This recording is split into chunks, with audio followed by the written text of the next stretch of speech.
इस क्लास में विकास की अवस्था पढ़ेंगे। जो इंपॉर्टेंट पॉइंट है वही पढ़ेंगे। देखिए, एग्जाम के टाइम रामबाण साबित होने वाले विकास की अवस्था 10 होती हैं। बाल विकास की अवस्था 4 होती हैं। विकास का प्रारंभ गर्भ अवस्था से होता है। 280 दिन या 270 दिन गर्भ अवस्था का कार्यकाल होता है। और देखिए, गर्भ अवस्था को 3 भागों में बांटा गया है। बीज अवस्था 0 से 2 सप्ताह तक। भ्रूण अवस्था, इस अवस्था में शरीर में अंगों का निर्माण होता है। 2 सप्ताह से 2 माह तक रहते हैं। और गर्भकालीन अवस्था 2-3 माह से जन्म तक, यह सबसे लंबी अवस्था होती है। धड़कन की आवाज़ 4 माह के अंत में सुन सकते हैं। गर्भ अवस्था को 3 भागों में बांटा गया है। इसके अलावा है शेष अवस्था, 0 से 5 या 6 वर्ष तक शेष अवस्था होती है। कोल के अनुसार 0 से 2 वर्ष तक शेष अवस्था, 2 से 5 वर्ष तक प्रारंभिक बाल्य अवस्था होती है। ठीक है, जेन पियाजे ने शेष अवस्था को अतार्किक चिंतन की अवस्था कहा है। इंपॉर्टेंट पॉइंट देखेंगे। शेष अवस्था या पूर्व बाल्य अवस्था को बाकी अवस्था भी कहा गया है। पूर्व बाल्य अवस्था को खिलौने की आयु भी कहा जाता है। हल रोग ने इस अवस्था को खतरनाक यानी रोग प्रतिरोधक क्षमता कम होने के कारण और अपीली हर बात पर शिकायत करने के कारण कहा है खतरनाक और अपीली कहा है हल रोग ने इस अवस्था को, शेष अवस्था को। ढूंढाई के अनुसार 3 से 6 वर्ष के बालक को अर्ध स्वप्न अवस्था कहा गया है। इसका शेष अवस्था की प्रमुख विशेषता देखें तो शारीरिक मानसिक विकास सबसे तीव्र होता है। काल्पनिक जगत में विश्वास करते हैं, दूसरों पर निर्भर रहते हैं, आत्म प्रेम निर्जन की प्रवृत्ति पाई जाती है, आत्म गौरव का भाव होता है, सामाजिकता का भाव होता है, दोहराने की प्रवृत्ति पाई जाती है, सीखने की जरूरत होती है। ये प्रमुख विशेषताएं शेष अवस्था की। वीडियो को आप रोक के देख सकते हैं। अब नेक्स्ट है बाल्य अवस्था। इसे उत्तर बाल्यकाल भी कहा जाता है। इसे सरस आयु भी कहा जाता है। इसे उत्पत्ति अवस्था, गंधी अवस्था, टोली आयु भी कहा जाता है, खेल आयु भी कहा जाता है, क्योंकि सामूहिक खेल ज़्यादा खेलते हैं बालक बाल्य अवस्था में। ये फास्टली चलेगा, हमें ओनली रिवीजन नोट्स हैं। इस तरह के अनुसार शायद ऐसा खेल है जिसे 10 वर्ष का बालक नहीं खेलता हो। कोल या ब्रुश के अनुसार बाल्य अवस्था जीवन का अनोखा काल है। रोज के अनुसार बाल्य अवस्था जीवन की मिथ्या परिपक्वता का काल है। किल पेट्री के अनुसार जीवन का प्रतिद्वंदात्मक सामाजिकरण अवस्था कहा गया है। पियाजे के अनुसार 6-7 साल का वैचारिक क्रिया कहा जाता है। अनुसार विद्यालय की आयु बाल्यावस्था को कहा जाता है। बाल्यावस्था की विशेषता है स्थायी भावों का निर्माण, काम प्रवृत्ति, शारीरिक मानसिक विकास। बाल्यावस्था में बच्चे वास्तविक विश्वास करते हैं, सामाजिक नेतृत्व का सर्वाधिक विकास होता है, आत्मनिर्भरता की अवस्था, जिज्ञासा प्रबल की अवस्था, बहुमुखी व्यक्तित्व विकास, संग्रह प्रवृत्ति पाई जाती है। बाल्यावस्था में निरुद्देश्य भ्रमण की प्रवृत्ति पाई जाती है, स्वयं स्थिर रहते हैं, काल्पनिक बही का अंत होता है, नेतृत्व का गुण का प्रारंभ। ये सब इसकी विशेषता है बाल्यावस्था की। और बाल्यावस्था में शिक्षा है वो भाषा विकास पर सर्वाधिक बल देना चाहिए, समय की अभिव्यक्ति, जिज्ञासा, ये शिक्षा प्रमुख।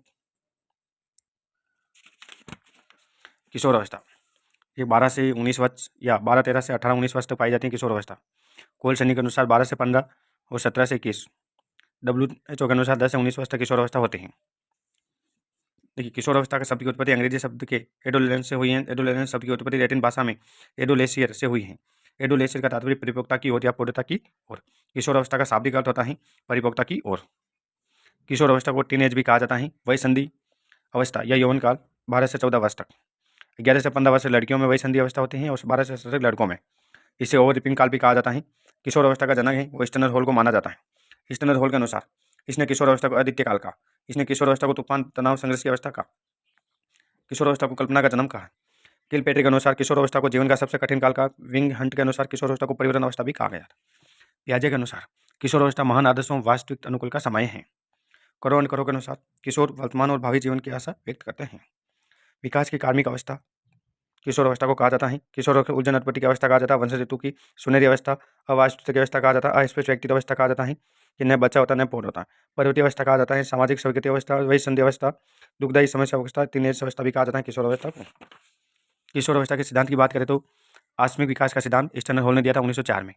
कर्मिक विकास का सिद्धांत ये किंग थॉर्नडाइक हलीवर्थ ने दिया। और सामाजिक परीक्षण का सिद्धांत एल्बन बांडुरा ने दिया था। मनोसामाजिक विकास का सिद्धांत इरिक्सन ने दिया था। मनोलैंगिक विकास का सिद्धांत फ्राइड ने दिया था। मानव शास्त्रीय सिद्धांत रूथ बेनविल्ड मार्गरेट ने दिया था। किशोर अवस्था की समस्या क्या है? शारीरिक परिवर्तन की समस्या, महत्वाकांक्षा की, मानसिक विकास में जिज्ञासा की समस्या होती है, खुद की पहचान की समस्या होती है, समायोजन की समस्या, अस्थिरता की समस्या, अपराध प्रवृत्ति, नशा विकार की समस्या और आहार विकार की समस्या। ये इंपॉर्टेंट है। एनोलेक्सा नर्वस यानी सूत्राभाव ने विलियम गल ने 1873 में इस शब्द का सबसे पहले प्रयोग किया। यानी कम भोजन करने की प्रवृत्ति पाई जाती है। इसे बुलिया, इसे सूत्रा अतिशयता भी कहते हैं। अत्यधिक भोजन करने को बुलिया कहते हैं। किशोर अवस्था की विशेषता में देखें तो शारीरिक मानसिक विकास, दिवस सम्मति की प्रवृत्ति होती है, बैठे बैठे सपने देखना, व्यक्तिगत घनिष्ठ मित्र होते हैं, समय या स्थिर होते हैं इनके, नायक पूजा, वीर पूजा होती है, भावना होती है, समाज सेवा की भावना होती है, स्वतंत्रता विद्रोह की भावना होती है, रुचियों में परिवर्तन होता है, समूह में प्रति भक्ति, स्थिति, महत्व की अभिलाषा, आत्मचयन, ईश्वर धर्म में विश्वास, काम प्रवृत्ति पाई जाती है। इस अवस्था में किशोर में सबसे ज्यादा काम प्रवृत्ति पाई जाती है। चिंताओं में वृद्धि, जीवन दर्शन का निर्माण, सब पहचान। अब एक किशोर अवस्था में शिक्षा निर्देशन पर निरंतर होना चाहिए, अभिप्राय न करना चाहिए, व्यक्तिगत उदाहरण पेश करो, शारीरिक विकास का शिक्षा देना, मानसिक विकास की शिक्षा देना, समय विकास की शिक्षा देना, व्यवसायिक शिक्षा देना, जीवन दर्शन, शब्दों का परिचय देना, जीवन कौशल शिक्षा देना, बच्चे को महत्व को मान्यता देना, उत्तरदायीपूर्ण शिक्षा, सामाजिक नैतिक मूल्यों की शिक्षा देना। वे विकासात्मक कार्य का सिद्धांत हेविंगहर्स्ट ने दिया था। और किशोर अवस्था में पहचान, संगति, अध्ययन जैन मोर्से ने किया था। तरुण विकास लहर 15-16 वर्ष में कहा जाता है।